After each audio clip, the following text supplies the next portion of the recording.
नमस्कार, बहुत स्वागत है आप सभी का आपके प्रोग्राम कहानी कुर्सी की में। मैं हूं सौरभ शर्मा आपके साथ। हमारे चारों मेहमान स्टूडियो में हैं, हर्षवर्धन त्रिपाठी जी, विजय त्रिवेदी जी, प्रोफेसर संगीत रागी जी और समीर चौकांकर जी। बहुत स्वागत सर आप सभी का। और कल से एक ही खबर की चर्चा हो रही है सारे राजनीतिक जगत में, बीजेपी के नए कार्यकारी अध्यक्ष नितिन नबीन। अब ये जो नवीन प्रयोग बीजेपी ने किया है, इसके पीछे क्या सोच है, कहां से निकला आखिर नाम नितिन नबीन का, इसके पीछे कौन कौन से समीकरण देखे गए और ऐसी क्या खासियत है नितिन नबीन की कि एक 45 साल के आदमी को बीजेपी ने अपना सबसे युवा राष्ट्रीय अध्यक्ष जो है वो बनाने की प्रक्रिया शुरू कर दी। क्योंकि अभी कार्यकारी अध्यक्ष बने, फिर पूर्ण अध्यक्ष वो बनेंगे, लेकिन ऐसे ही नड्डा जी भी पहले कार्यकारी अध्यक्ष ही बने थे, तो मतलब तय मानिए यही हैं बीजेपी के अगले चेहरे। अब नितिन नबीन जी को घेरा हुआ है लोगों ने, क्योंकि अब ये पटना से दिल्ली पहुंचे नहीं है। तो पटना में ही जो बातें कही उन्होंने अभी कही हैं, फिर दिल्ली एयरपोर्ट पर उनके स्वागत के लिए भव्य तैयारी पार्टी की तरफ से की गई है। एयरपोर्ट से नितिन नबीन सीधे जाएंगे बीजेपी के मुख्यालय। जगह जगह होर्डिंग लगे हुए हैं, बड़ी संख्या में बीजेपी के कार्यकर्ता वहां पहुंच रहे हैं। खाने के लिए वहां पर बिहारी व्यंजन बनाए जा रहे हैं। 5 बार के विधायक हैं, 3 बार के मंत्री हैं बिहार के नितिन नबीन, और तत्काल प्रभाव से पार्टी का कार्यकारी राष्ट्रीय अध्यक्ष इनको नियुक्त करके ये मैसेज तो पार्टी ने दे ही दिया है कि अब एक जनरेशन नेक्स्ट की बारी है, या जनरेशनल शिफ्ट किया गया है। नितिन नबीन सबसे युवा व्यक्ति हैं जो इस पद पर पहुंचेंगे। 45 साल मात्र उनकी उम्र है। उनका बैकग्राउंड बड़ा दिलचस्प है। ये पढ़ाई जो है अपनी ग्रेजुएशन पूरी इसलिए नहीं कर पाए, मैंने 12th तक पढ़ाई की, इंजीनियरिंग कॉलेज में दाखिला लिया बीआईटी में। उसके बाद जो है बिरला इंस्टीट्यूट ऑफ टेक्नोलॉजी में। इनके पिता का देहांत हो गया, अब सिर्फ 25 साल इनकी उम्र थी, तो उन्होंने वहीं से राजनीति में कदम रख दिया और उसके बाद से फिर इन्होंने पीछे मुड़ के देखा नहीं। तो और क्या क्या खासियतें हैं इनकी, वो हम लोग जो है जो चर्चा करेंगे। अच्छा, ये बड़ी इंटरेस्टिंग जो स्क्रीन पर चल रहा है ग्राफिक, वो देख लें आप, किस पार्टी के अध्यक्ष की क्या इस वक्त आयु है। तो कांग्रेस पार्टी के अध्यक्ष मल्लिकार्जुन खड़गे 83 साल के हैं, अखिलेश यादव 52 साल के हैं, ममता बनर्जी 70 साल की हैं, नितिन नबीन 45 साल और स्टालिन साहब 72 साल। तो अब बीजेपी ने बिल्कुल साफ कर दिया है कि अब एक युवा चेहरा जो है वो ऊर्जा के साथ और युवा वर्ग के साथ कनेक्ट करे, ये हमारी कोशिश है। तो दिल्ली रवाना होने से पहले नितिन नबीन ने इंडिया टीवी से एक बातचीत की और उन्होंने खुद ही ये कहा कि देखिए, बीजेपी की ये खूबसूरती है कि मेरे जैसा कार्यकर्ता भी राष्ट्रीय अध्यक्ष पद पर पहुंच सकता है। का नाम सुनकर पूरा देश चौंक गया, आपकी क्या प्रतिक्रिया थी? आप भी हैरान हो गए सुन के? देखिए, पार्टी में यही भाजपा की खूबसूरती है कि अगर आप काम करते रहिएगा तो कोई भी कार्यकर्ता को किसी भी मुकाम पर पहुंचाया जा सकता है। कभी सोचा था 45 साल में इतनी बड़ी जिम्मेदारी मिल सकती? मैंने तो कभी नहीं सोचा था। अब आने वाले समय में आपको लगता है बड़ी चुनौती होगी आपके पास? पार्टी में इतना स्ट्रक्चरल वर्किंग है, संगठन का इतना विस्तार है कि सब मिल के काम करते हैं, तो निश्चित रूप से यही तो है कि जिसके हाथ में कमल आ जाता है वही भाजपा में नेतृत्वकर्ता बन जाता है।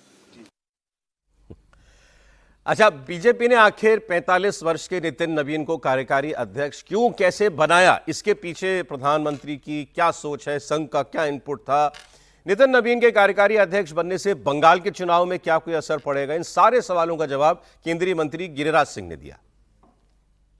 तमाम दूसरी पार्टियों के जो राष्ट्रीय अध्यक्ष होंगे उनके मुकाबले देखें तो आपका जो नेतृत्व होगा वो सबसे युवा होगा। अभी हमारे मित्र कह रहे थे हमारी पार्टी भी 45 साल की होगी और मेरा राष्ट्रीय अध्यक्ष भी 45 साल का होगा। इतना युवा, एक तरफ देखिए कांग्रेस, नेहरू खानदान में ये नहीं हो सकता।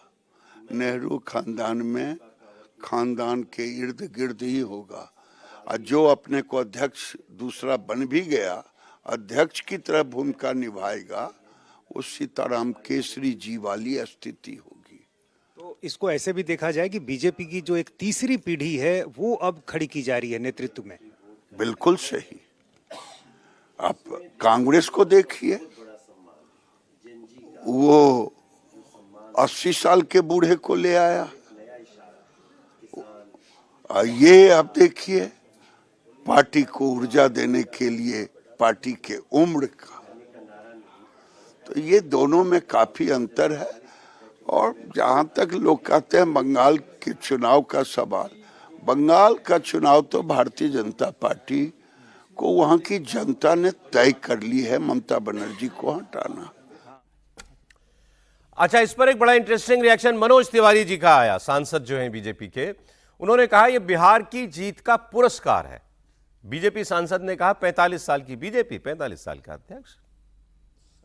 सोच क्या है, 45 साल की भाजपा हुई और 45 साल का अध्यक्ष मिल गया। युवाओं के अंदर जो हर्ष का लहर है और बिहार को जो प्रचंड जीत के बाद जो पुरस्कार मिला है, ये भाजपा में ही हो सकता है। आपका जो गाना है हाँ हम बिहारी हैं जी, ये बात इस के साथ चल रहा है ना, कैसे जरा गुनगुना सकते वो गर्व भाव है कि हाँ हम बिहारी हैं जी, शीर्ष नेतृत्व के आभारी हैं जी। ये मनोज जी की खासियत है, वो गाना किसी भी थीम पर बना सकते हैं, कभी भी, ऑन द स्पॉट। इनके बारे में 2-4 बातें, बाकी फिर हमारे सीनियर मेहमान आपको बताएंगे।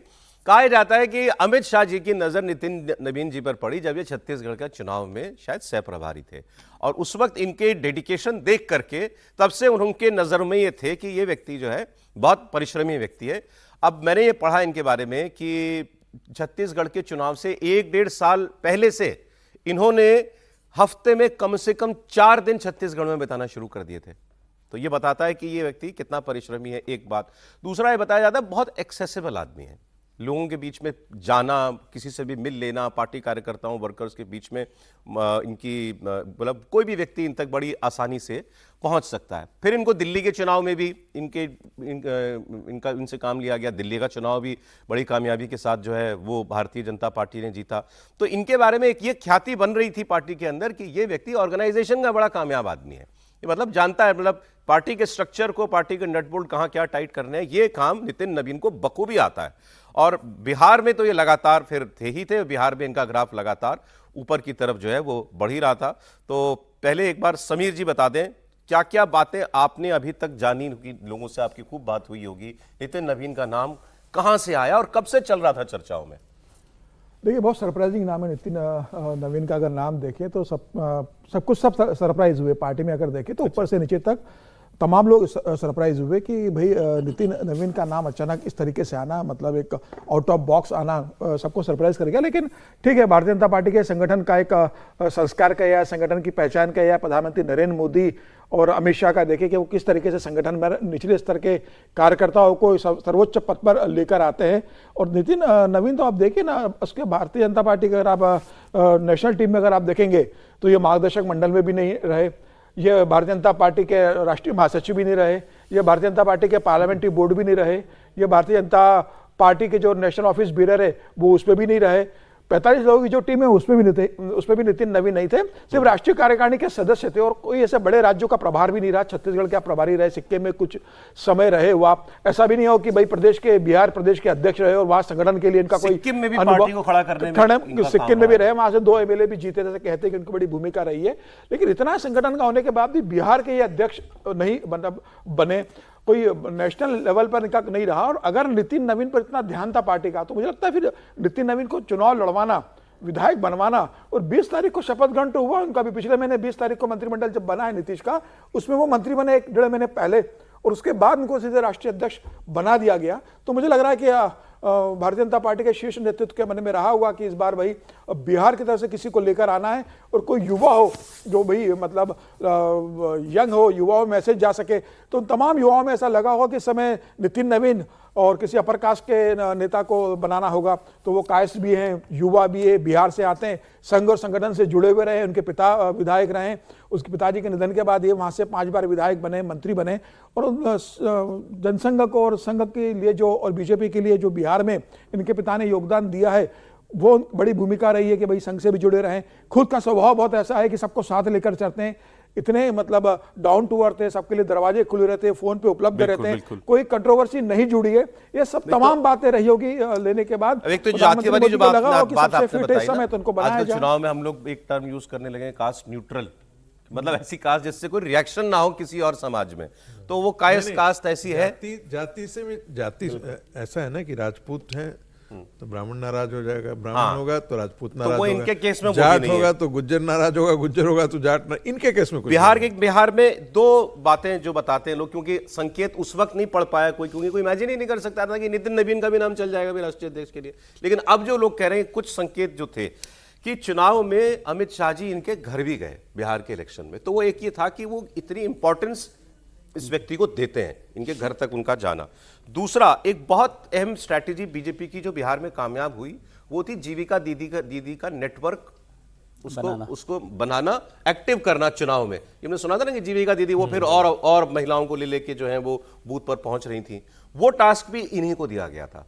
तो इन्होंने वो जीविका दीदी वाला कमाल जो है वो चुनाव में करके दिखाया। ये छोटी छोटी बातें जो है आप पता चल रही हैं, लेकिन हैरान तो सभी हुए। त्रिपाठी जी, आप भी हुए होंगे? नहीं, बिल्कुल हम भी हैरान हुए। मुझे तो उत्तर प्रदेश भाजपा के एक बड़े नेता का फोन आया और यहीं से मैं गया था कहानी कुर्सी की करके, तो अब लगा कि चलो सुबह से तो कर ही रहे हैं, थोड़ी देर के लिए ये टीवी और फोन इससे दूर रहते हैं। फोन आया, उन्होंने कहा कि नितिन नवीन राष्ट्रीय अध्यक्ष बन गए हैं। अभी तो कार्यकारी लगा है, लेकिन जो कार्यकारी होता है वही कार्य करता है भाजपा में। तो हमने कहा नितिन नवीन बन गए, तो खैर अब थोड़ा देखा हमने, तो देखा तो नोटिफिकेशन भी आ गया था। अच्छा, जिन अरुण सिंह के नाम से ये चिट्ठी जारी हुई, अरुण सिंह जी तो लखनऊ में थे, तो ये तो वो पहले हस्ताक्षर करके गए थे या कुछ स्पीड पोस्ट वगैरह से भेजा था? नहीं, लेकिन मतलब मैं बता रहा हूं कि वो लखनऊ में थे। अब एक जो जानकारी मुझे मिली, और मैं इसीलिए अब 19 और नितिन नवीन किस भूमिका में आएंगे ये प्रश्न है। दरअसल करीब 6 से 8 माह पूर्व संघ और भारतीय जनता पार्टी ने 45 से 55 वर्ष की आयु के ऐसे 20 नामों का चयन किया था, जिनमें नितिन नवीन का एक नाम था। इन लोगों के बारे में बाकायदा गृह मंत्रालय की तरफ से, प्रधानमंत्री कार्यालय से, बीएल संतोष की तरफ से संगठन में, और पूरा इनका एक तरह से कहें जो संगठन में इन्होंने काम किया है वो चेक किया गया। इनकी अपने सहयोगियों के साथ कैसी भूमिका है, यानी जहां ये काम कर रहे थे उनसे पूछा गया, ये पूरा रिपोर्ट कार्ड तैयार किया गया। तो जैसे नितिन नवीन को ये लग रहा था कि ये मंत्री के लिए है, नितिन नवीन को लगा कि हमको बिहार सरकार में मंत्री बनना है, उसके लिए होगा, तो उनको ये कल्पना नहीं थी। कई लोगों को लग रहा था कि हम किसी और भूमिका में हैं, किसी राज्य के अध्यक्ष बनने वाले हैं, कहीं कुछ बनने वाले हैं, उनको ये लग रहा था। उन 20 नामों से अंतिम में 5 नाम फाइनल हुए। और एक बात जो लगातार मैं लोकसभा चुनाव के समय में से कह रहा था कि संघ और भारतीय जनता पार्टी पीढ़ीगत परिवर्तन पर काम कर रही, यानी मोदी तो हैं, आफ्टर मोदी बीजेपी कैसी होगी उसका शेप देना शुरू कर दिया गया है। इसमें मोहन जी और मोदी जी दोनों लोगों की सहमति है। बाकायदा इस पर इन 20 नामों पर, फिर उसके बाद 5 नामों पर सहमति हुई। और जो बिहार विधानसभा चुनाव के परिणाम आए, जिसमें एक चर्चा चली कि भाई जाति छोड़कर, जाति तोड़कर लोगों ने भाजपा को वोट किया, उसने कायस्थ समाज, और मुझे शायद उस वक्त जो खबर मिली थी वो थोड़ा गड़बड़ में पड़ गया था, तो मैंने कहा कि रविशंकर प्रसाद उपराष्ट्रपति हो सकते हैं, मैंने यही अनुमान लगा दिया था। तो मुझे यह अनुमान था कि कायस्थ समाज से किसी को बड़ी भूमिका देंगे।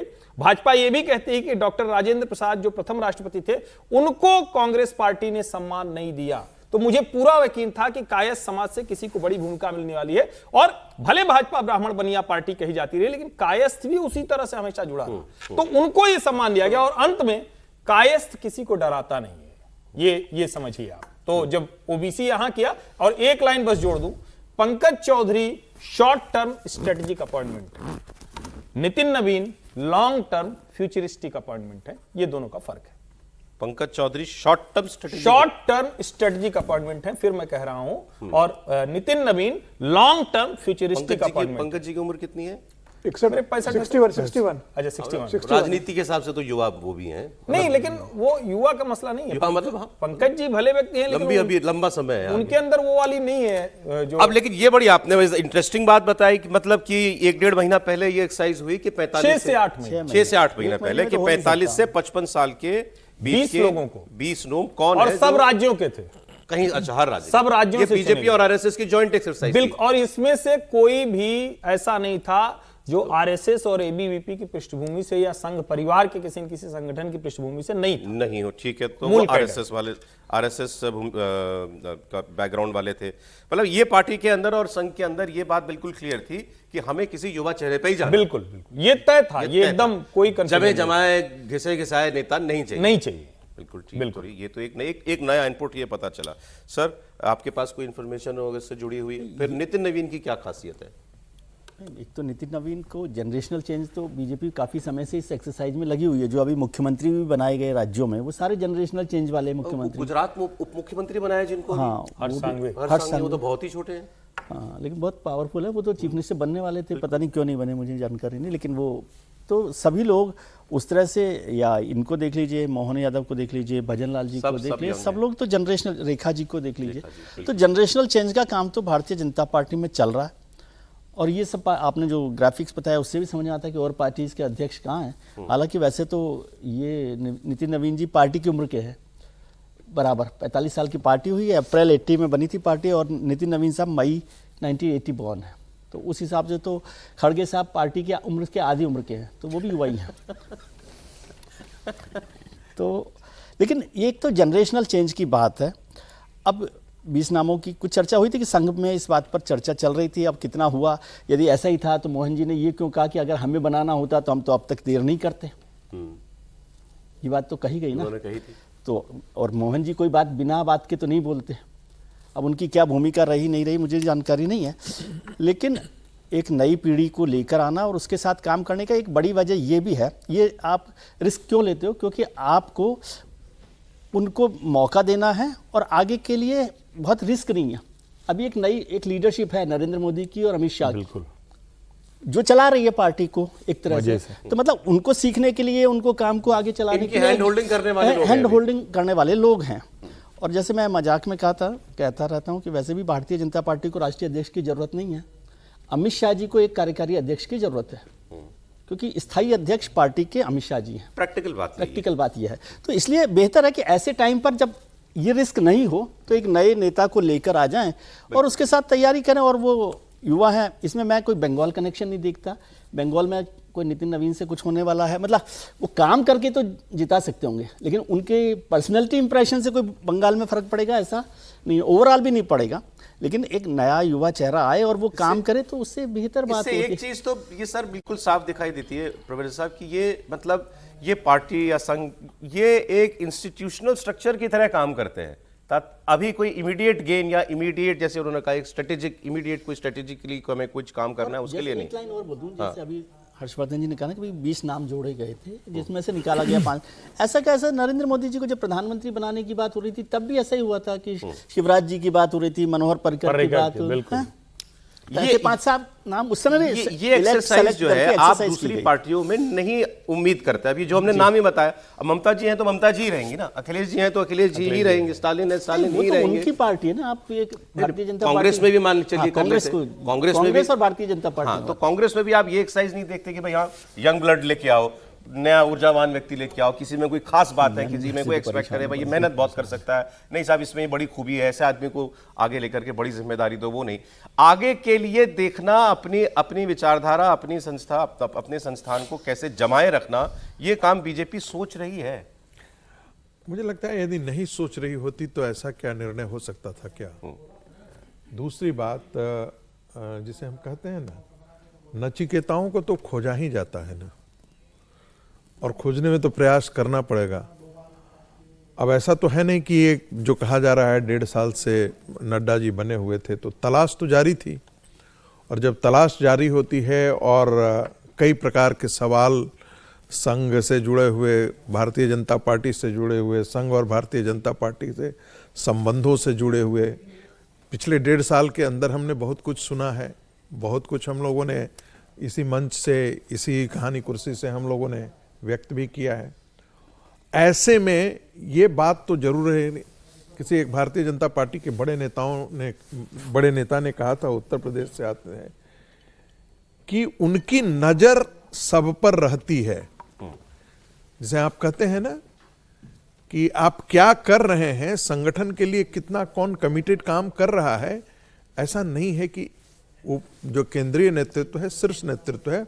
और जब मैं शीर्ष नेतृत्व कह रहा हूं तो सिर्फ उसमें अमित शाह जी और नरेंद्र मोदी ही शामिल नहीं है, उसमें भारतीय जनता पार्टी और संघ के बीच में जो संगठन का काम देखते हैं उनकी भी नजर रहती है। भारतीय जनता पार्टी में संघ के तरफ से गए हुए BL संतोष जी, इनकी भी नजर रहती है।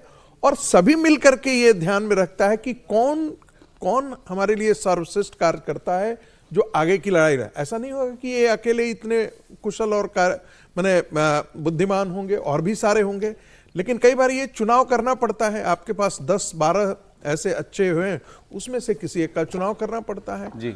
तो मुझे लगता है कि ये चुनाव बहुत अच्छा किया गया है, और इसलिए अच्छा किया गया है कि जिसे मैं कहता ना, एक आपको बंगाल लड़ना है, एक नए तेवर की जरूरत है, अभी जेनजी की बात चल रही है पूरे देश में, युवाओं की बात चल रही है पूरे देश में, वो भी एक महत्वपूर्ण हो जाता है एक कि आपके जीवन पास संस्था की निशानी है सर ये, देखिए जो मतलब आगे का जो सोचती है कि आगे आगे ये, चलना है। ये चीजें मैंने कल भी ट्वीट किया था, क्या ये चीजें समाजवादी पारिवारिक पार्टियों में या कांग्रेस पार्टी में संभव हो सकता था? ये संभव नहीं हो सकता। मैं आपको खबर बता देता हूँ, इसी से अध्यक्ष जुड़ी का हुई declaration हमने था, आपको और जो पहले 3 अध्यक्ष, जब राजनाथ सिंह अध्यक्ष से फिर जब मोदी जी प्रधानमंत्री बने और वह गृह मंत्री बनते हैं, तो राजनाथ सिंह अमित शाह जी के साथ आते हैं कार्यालय में और बताते हैं कि अमित शाह जी भारतीय जनता पार्टी के एक अध्यक्ष उस वक्त वो उनकी उम्र भी काफी कम थी उस वो वक्त। उनके डिक्लेयर 50 करते के हैं। आसपास नहीं, थे। आप जब उनको छोड़ नड्डा जी दीजिए, जनसंघ में नहीं, जब वाजपेयी जी अध्यक्ष डिक्लेरेशन थे, का तो भी वो 50 से कम डिक्लेरेशन का थे। मतलब इसलिए कोई बता रहा हूँ, ऐसा उस नहीं है समय कि आज कोई- राजनाथ सिंह जी अमित शाह जी के साथ आते हैं कार्यालय में, बताते हैं कि अमित शाह जी हमारे अगले राष्ट्रीय अध्यक्ष होंगे। नड्डा जी को जब बनाते तो अमित शाह जी नड्डा जी के साथ आते हैं और डिक्लेयर करते हैं कि नड्डा जी कार्यकारी अध्यक्ष पार्टी ने, पार्लियामेंट्री बोर्ड ने तय किया, बनाया गया। नितिन नवीन का जारी हुआ तो नितिन नवीन के लिए न ऐसा कहा गया कि भाई दिल्ली बुलाया गया, दिल्ली में पार्टी कार्यालय में पत्रकार वार्ता बुला के इंट्रोड्यूस किया जेपी नड्डा जी ने, सीधे अमित शाह। announcement हो एक जो लेटर निकलता है विधायक का राज्यसभा भेजने का, वो सीधा एक भाई आप राष्ट्रीय कार्यकारी अध्यक्ष बना रहे हैं, आपको किसी को एमएलसी एमएलए या कुछ टिकट देने का नहीं जिक्र करिए, आप चिट्ठी जारी कर दी और उस चिट्ठी से सबको पता पड़ रहा है। आपने जो प्रोसेस 2014 में अमित शाह जी के लिए किया, 2019 में जो जेपी नड्डा के लिए किया, वही 2024 में आपको नितिन नवीन लिए करना था कि उन्हें आप कार्यालय बुलाते, कार्यालय में पत्रकार वार्ता में डिक्लेयर करते, नड्डा जी रहते, अमित शाह जी रहते कि हमारे अगले ये एक कार्यकारी डिपार्चर है अध्यक्ष जो परंपरा रही उससे आप कह वो रहे हैं। अब और देखिए अभी हमेशा तो और दोनों में प्रधानमंत्री जी और दूसरा भी देखिए आप, नवीन जी पहुंच रहे हैं हाँ, दिल्ली से, वो और आप दूसरी बात भी प्रधानमंत्री देखिए, विदेश यात्रा पर चले अमित गए। शाह जी पार्टी के अध्यक्ष बनते राष्ट्रीय हैं, अमित शाह जी पीएम से मिलने जाते हैं, नड्डा जी बनते हैं, नड्डा जी से मिलने प्रधानमंत्री कार्यालय आते हैं, और आज ये नितिन बात नवीन interesting दिल्ली आ है, रहे सही, हैं सही। और प्रधानमंत्री 3 दिन के लिए बाहर चले गए। प्रधानमंत्री आज है नहीं, जब ये पार्टी मुख्यालय में उनका जो है प्रधानमंत्री सम्मान 3 किया दिन के लिए बाहर जाए। गए। लेकिन ये तो इमीडिएट इफेक्ट से तो पद पे तो हो गए ना, काम तो शुरू हो गया ना। आज काम वही शुरू कहना, कर काम दिया। हो गया। ठीक, अब अच्छा आप दूसरी तरफ इसमें देखिए, एक लाइन और जोड़ दीजिए, वो लोग जानते हैं जो सुन रहे होंगे, तो 19 वो लोग भी आपको संगठन में 45 से 55 आयु वर्ग वाले अलग अलग जगहों पर मिलने वाले हैं, जिनका इसके लिए भी एक तरह से कहें कि वो लिस्ट उनको भी में थे। की रोल्स में, वो 19 लोग भी की रोल्स में आने वाले हैं। लेकिन इसका एक वीक पॉइंट यही है कि जो लोग अनुभव के साथ भी बहुत सारे लोग जुड़े रहते हैं ना उम्र के अलावा, उन लोगों को भी थोड़ी सी तकलीफ होती है। तो आपने बता ही दिया ना पार्टी कौन चला रहा है।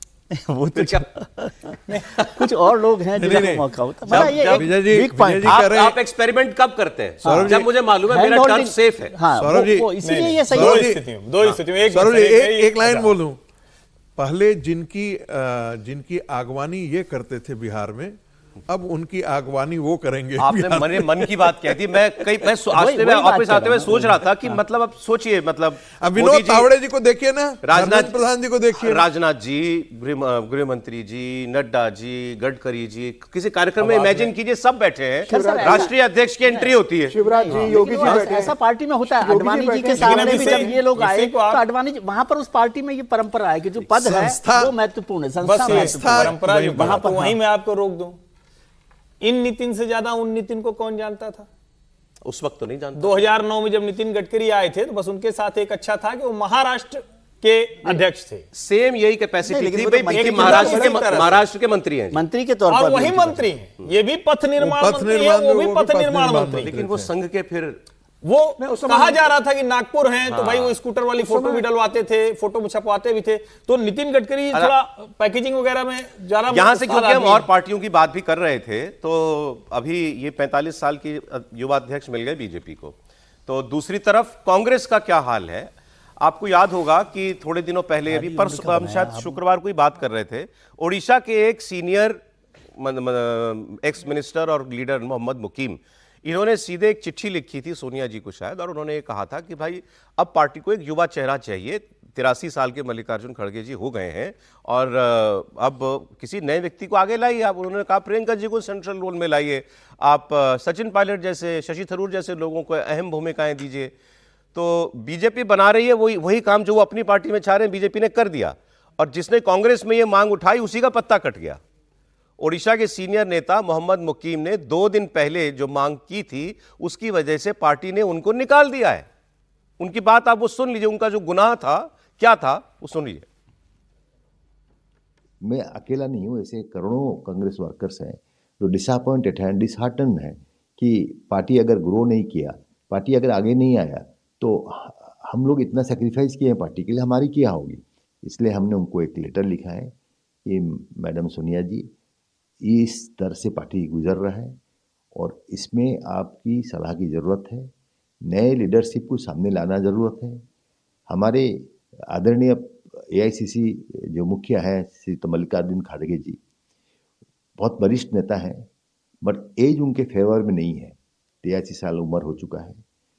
विरोधी दल अपोजिशन की पार्टी के मुखिया के हिसाब से जो दौड़ भाग, जो मेहनत करना चाहिए, जो लोगों को कनेक्ट करना चाहिए, वो पॉसिबल नहीं है उनमें। तो इसलिए उन लोग सलाहकार रह के कुछ युवा को सामने लाना चाहिए। हमारे अच्छा, अब इसमें कोई ऐसी बात तो नहीं थी कि आप ये कह दें कि भाई इन्होंने पार्टी का डिसिप्लिन तोड़ा। उन्होंने बड़ी सभ्य भाषा में ये कहा कि वो एक बहुत भागदौड़ वाला काम है ये, राज्य में चुनाव लड़ना, और अभी तो कांग्रेस की हालत बड़ी खराब है। एक ऊर्जावान नया नेता चाहिए हमको, थोड़ा यंग लीडर चाहिए।